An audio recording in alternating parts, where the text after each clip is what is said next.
The city of Fort St. John is finally getting rid of an eyesore. The old gymnastics club building has stood abandoned beside the North Peace Arena ever since a fire broke out in July of 2015. It did some internal damage, nothing really seriously, there was no serious damage structurally wise, but we did have to remediate and take down some of the existing buildings. So what you see now is what was left over. The building was not taken down in the 2 years since, while the city worked with its insurer on possible solutions to the problem. Council awarded the contract for demolition to Pacific Blasting and Demolition out of Edmonton in its most recent meeting.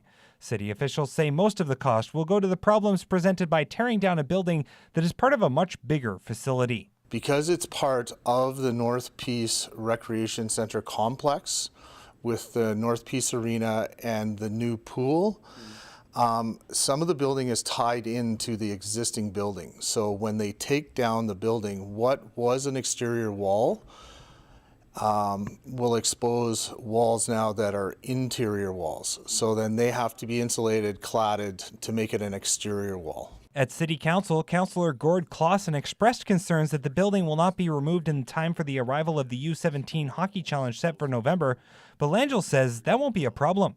They're planning to start right after Labor Day, and their timeline, now obviously weather dependent and things like that, but they are planning to have it done, backfilled, everything, so you won't even know there's anything was ever there before the U17 in November. While the city doesn't yet know what they plan to do with the space, Langell says he expects it to be turned into a green space with a couple of benches. Hugh Smith, CJDC-TV News, Fort St. John.